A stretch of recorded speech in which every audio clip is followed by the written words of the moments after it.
প্রচারে বেরিয়ে এবার খড় কাটলেন চন্দ্রকোনা বিধানসভার তৃণমূলের প্রার্থী সূর্যকান্ত তোলই। চন্দ্রকোনায় সকাল সকাল প্রচারে ব্যস্ত তৃণমূলের প্রার্থী। জনসংযোগে ভিন্ন বার্তা। আসন্ন বিধানসভা নির্বাচনের প্রেক্ষিতে চন্দ্রকোনা বিধানসভা কেন্দ্রে প্রচারের গতি ক্রমশ তীব্রতর হচ্ছে। সেই ধারাবাহিকতায় রবিবার সকাল থেকেই জনসংযোগে নেমে পড়েন তৃণমূল কংগ্রেসের প্রার্থী সূর্যকান্ত তোলই। দিনের শুরুতেই তিনি ভগবন্তপুর ২ নম্বর অঞ্চলের চাষিবাড়, সাউবেরিয়া, পারুলিয়া সহ একাধিক গ্রামে বাড়ি বাড়ি গিয়ে সাধারণ মানুষের সঙ্গে কথা বলেন এবং তাদের সমস্যার খোঁজ খবর নেন। প্রচারের সময় প্রার্থীর সঙ্গে ছিলেন দলের স্থানীয় নেতৃত্ব, ভগবন্তপুর ২ নম্বর অঞ্চলের সভাপতি আরমান আলী খান, ভগবন্তপুর ২ গ্রাম পঞ্চায়েতের উপপ্রধান আশরাফুল মল্লিক, কর্মী ও সমর্থকেরা। সকাল সকাল শান্ত পরিবেশে প্রার্থীর এই সরাসরি জনসংযোগ সাধারণ মানুষের মধ্যেও বিশেষ সাড়া ফেলে। গ্রামীণ প্রবীণ থেকে যুবক, মহিলা সবাই প্রার্থীর সঙ্গে কথা বলে নিজেদের দৈনন্দিন সমস্যা ও এলাকার উন্নয়নের দাবি দাওয়াও তুলে ধরেন। এদিনের প্রচারে এক ব্যতিক্রমী ছবি ধরা পড়ে। জনসংযোগ করতে গিয়ে কৃষক পরিবারের বাড়িতে গিয়ে গরুর জন্য খড় কাটতে দেখা যায় প্রার্থী সূর্যকান্ত তোলইকে। সাধারণ মানুষের সঙ্গে মিশে এমনভাবে কাজ করতে দেখেই অনেকেই অবাক হন এবং প্রশংসা করেন। এই ঘটনাকে ঘিরে এলাকায় রাজনৈতিক মহলেও চর্চা শুরু হয়েছে। এই প্রসঙ্গে সূর্যকান্ত তোলই জানান, আমি গ্রাম বাংলার ছেলে। ছোটবেলা থেকেই কৃষিকাজ ও গবাদি পশুর দেখাশোনা করে সঙ্গে পরিচিত। আমার নিজের বাড়িতেও 2টি গাভী আছে। আমি নিজেই তাদের পরিচর্যা করি, তাই এই কাজ আমার কাছে নতুন কিছু নয়। তিনি আরও বলেন, মানুষের পাশে থাকা এবং তাদের জীবনের সঙ্গে নিজেকে যুক্ত রাখা আমার দায়িত্ব। শুধু ভোটের সময় নয়, সবসময় আমি মানুষের পাশে থাকতে চাই।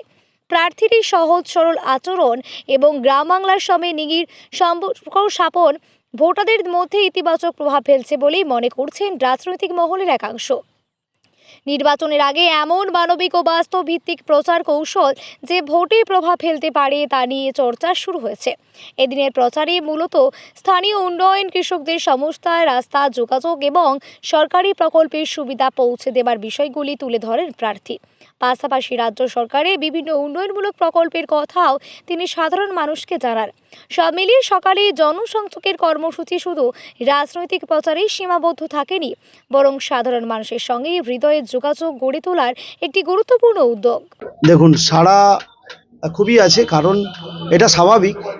কারণ মমতা বন্দ্যোপাধ্যায় 2011 থেকে 2026 15 বছর ধরে বাংলার মানুষের জন্য যে সমস্ত উন্নয়নমূলক প্রকল্প করেছেন, সেই প্রকল্পের সুবিধা আপামর পশ্চিমবঙ্গবাসী সকলেই পাচ্ছে।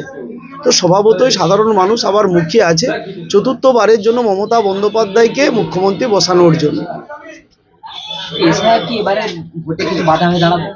দেখুন, এসআইআর বাধা নয়, এসআইআর মমতা বন্দ্যোপাধ্যায় তৃণমূল কংগ্রেসের উপর আশীর্বাদ হয়ে নেমে এলো।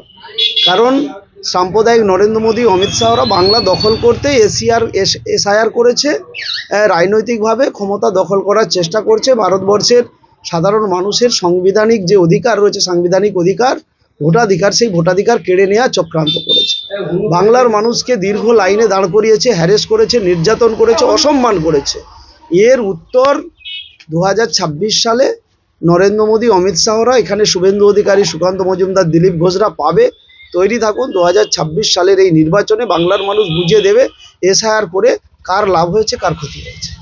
আগামী দিনে নির্বাচিত হলে চন্দ্রকোনার জন্য কি পাচ্ছে?